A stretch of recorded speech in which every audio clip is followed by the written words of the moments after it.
began over cauliflowers. Without a convenient ferry link to export their vegetables to the UK, a group of Breton farmers decided to start one themselves. Despite general skepticism from the shipping industry, the farmers chose Roscoff and Plymouth as the route, bought a ship with a capacity for 45 lorries, and renamed her the Kerrisnell.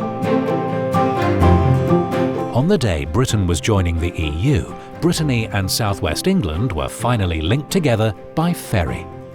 3,000 people turned out to witness that first departure, and with it, the birth of Brittany Ferries. The Breton farmers, headed by visionary Alexis Gourvenec, pulled off the seemingly impossible.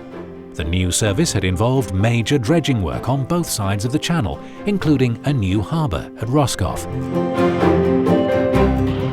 8 hours ago, this ship was in a French harbour, and that's how close the common market has come to Devon. This 5,000-tonner, the Kerrisnell, is bringing French produce by the quickest... The voice of BBC reporter Mike Whitmarsh, who covered the first arrival of the ship at Mill Bay Docks in Plymouth. Pretty exciting, really. I was amazed how small this ship was. I was expecting something a lot bigger than that, but it was just really basically a greengrocer. And the crew were delighted because, of course, they'd really achieved what they'd been working for, which was to open up a whole new export market for vegetables. Because I can remember one of my first reactions was, why didn't we think of this? It wasn't until some time later that we realised that our export to France was going to be tourists. On board that first sailing was Alain Sibiril, later to become the French consul in Plymouth. I think I was the only passenger, and there were lorry drivers on board, all coming across with cargoes. There were cargoes of cigarette paper, vegetables. It wasn't a huge cargo, but there were 6 or 7 lorries on board. And here is my car, 564 LM29, showing me as the only passenger on board. The Kerrisnell's facilities were basic, with 2 porter cabins lashed to the deck, one with bunk beds for the drivers, the other providing meals. Among them on that first journey was lorry driver Tim Teasdale. But the actual crossing was rough, the crew was very pleasant, and it was all very exciting. The food actually was quite good. I honestly believe that sometimes the chef would be dangling a string over the side with a hook on it, because we had fresh fish, and I know that's what he was catching it.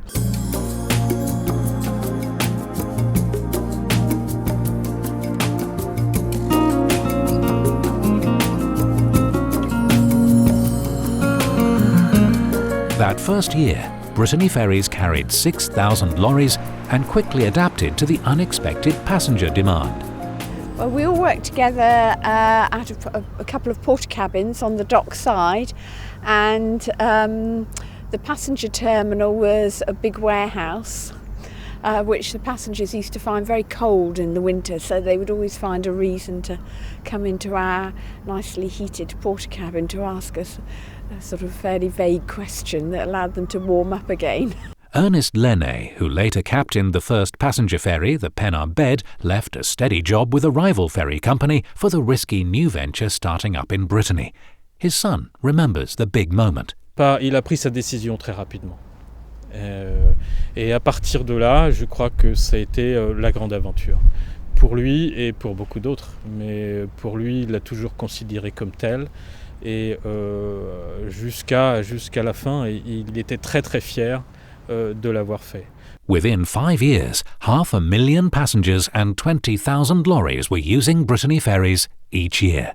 10 years on, the company had expanded from 1 ship to a fleet of 6, operating 4 routes.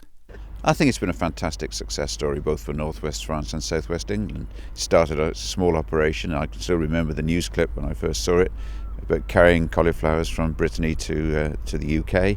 Now it's a fairly massive operation, pumps about 200 million into the local economy, and is indirectly or directly responsible for more than 1,000 jobs. Today, Brittany Ferries links not just France and England, but offers regular services to Ireland and northern Spain. The fleet now carries nearly 2.5 million passengers and 1 million vehicles every year. Thanks to pet passports, 40,000 dogs now holiday abroad with their owners. So what puts Brittany Ferries ahead of its rivals?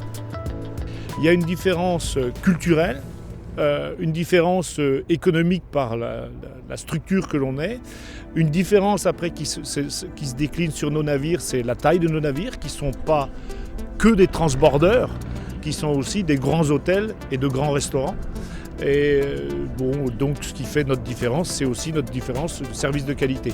On est plus que des vendeurs de garage, on est des vendeurs de plaisir et de loisirs. From those very basic facilities on the Cairns-Nell, Brittany Ferries now boast luxurious cabins, cinemas, shopping, entertainment, as well as fine dining. Some ships even have pools and spa rooms.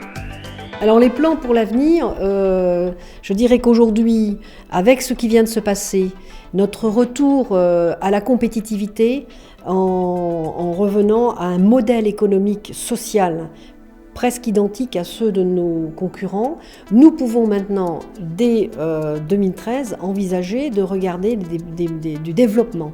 Et Brittany Ferries, aujourd'hui, ne baisse pas les bras et a déjà plein d'idées pour essayer de se développer encore plus pour transporter nos clients anglais vers leurs vacances.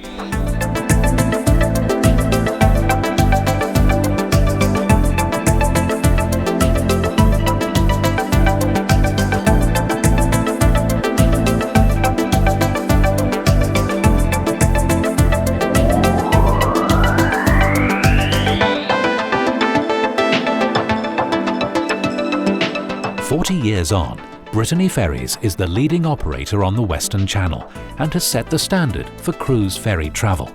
And so begins the next exciting chapter in the Brittany Ferries story.